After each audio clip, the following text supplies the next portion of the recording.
अस्सलाम वालेकुम। तो आज हम लोग जीआईटी स्टार्ट करने जा रहे हैं और जीआईटी के सबसे पहले हम लोग एम्ब्रियो पढ़ेंगे जिसमें हम लोग वेंट्रल वॉल डिफेक्ट्स आज डिस्कस करेंगे। तो सबसे पहले हम लोग वेंट्रल वॉल डिफेक्ट डिस्कस करते हैं। इट इज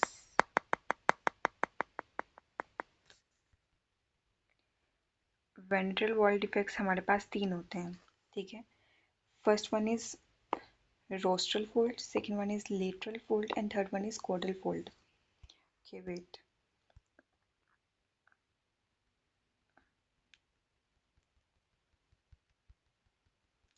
रोस्ट्रल फोल्ड जो है वो चेस्ट कैविटी में होता है, लेटरल फोल्ड एब्डोमिनल कैविटी में होता है और कॉर्डल फोल्ड किस में होता है? pelvic cavity में। Okay, so first of all we will discuss hmm,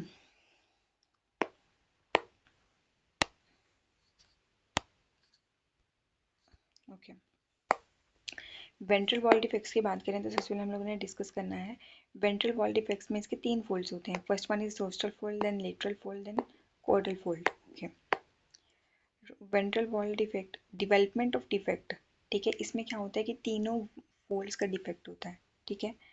अब सबसे पहले रोस्ट्रल फोल्ड लेंगे।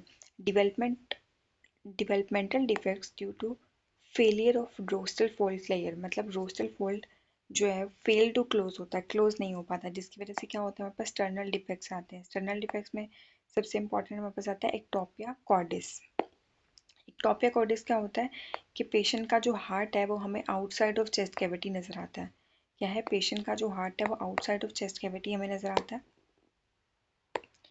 सेकेंड है लेटरल फोल्ड लेयर, मतलब जो लेटरल फोल्ड है वो भी इजीली क्लोज नहीं हो पाता। लेटरल फोल्ड कहाँ पे होता है? एब्डोमिनल कैविटी में। यहाँ देखा ना हमने कि एब्डोमिनल कैविटी में होता है। ओके, सो इसमें हमारे पास ओम्फेलोसील एंड गैस्ट्रोस्काइसिस आता है, वो हम डिस्कस करेंगे बाद में। देन हमारे पास है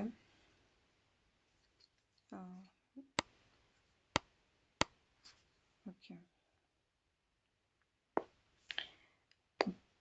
नेक्स्ट हमारे पास है इसमें जो हम डिस्कस करेंगे, हाँ, गैस्ट्रोस्काइसिस और फेलोसिस मैं आपको बाद में बताती हूँ। Third one is caudal caudal fold layer, ठीक है।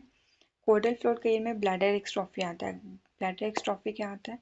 ब्लैडर एक्स्ट्रॉफी में क्या होता है कि पेशेंट का ब्लैडर जो है वो आउटसाइड ऑफ कैविटी होता है। कौन सी कैविटी के? पेल्विक कैविटी के। ओके, सो वेंट्रल वॉल डिफेक्ट्स में आपको इतना तो समझ आया है कि तीनों जो फोल्ड्स हैं वो क्लोज नहीं हो पाते और तीनों फोल्ड से अलग अलग कैविटी में होते हैं और उससे अलग अलग प्रॉब्लम्स होती हैं। रोस्टल फॉल में मैंने आपको बता दिया है कि एक टॉपिक कॉर्डिस होता है, मतलब हार्ट जो है पेशेंट का आउटसाइड ऑफ चेस्ट कैविटी नजर आता है। कॉर्डल फॉल में मैंने बता दिया कि ब्लैडर एक्सट्रॉफी होता है, मतलब bladder out of the cavity, outside of the cavity नजर आता है। अब हम बात करेंगे ओम्फेलोसील एंड गैस्ट्रोस्काइसिस की। ओके, ओम्फेलोसील और गैस्ट्रोस्काइसिस का सबसे बड़ा डिफरेंस ये है कि गैस्ट्रोस्काइसिस दोनों में हर्निएशन होती है, ठीक है। गैस्ट्रोस्काइसिस में क्या होती है? हर्निएशन होती है, मतलब हर्निएशन होता है एब्डोमिनल कॉन्टैक्ट का। कहाँ से? एब्डोमिनल वॉल डिफेक्ट से, ठीक है। यानी कि एब्डोमिन, अब ये देखिए, ये जहाँ पे क्रॉस लगा हुआ है ना, ये है इसका अम्बलाइकस और साइड से हर्निएशन कहाँ से हो रही है? एब्डोमिनल वॉल से। और मोस्टली कौन सी साइड पे होती है? राइट साइड पे, ठीक है। तो गैस्ट्रोस्काइसिस में क्या होता है कि एब्डोमिनल कंटेंट जो है उसकी हर्निएशन हो रही है right side of the abdominal wall, ठीक है। जबकि ओम्फेलोसील में क्या होता है कि हर्निएशन होती है एब्डोमिनल कंटेंट की थ्रू अम्बलाइकल रिंग। यहाँ पे देखो अम्बलाइकल रिंग से हर्निएशन हो रही है, देखिए, ठीक है। उसके बाद सेकेंड डिफरेंस है गैस्ट्रोस्काइसिस का, नॉट कवर्ड बाय पेरिटोनियम और एमनियोन, ठीक है। ये जो होता है गैस्ट्रोस्काइसिस में क्या होता है कि ये जो हर्निएशन हो रही है किसी भी सैक में या पेरिटोनियम में क्लोज नहीं होती। जबकि ओम्फेलोसील में जो ये हर्निएटेड ये मटेरियल है ये किसी सैक में या किसी पेरिटोनियम में कवर किया होता है। उसके बाद है एसोसिएशंस।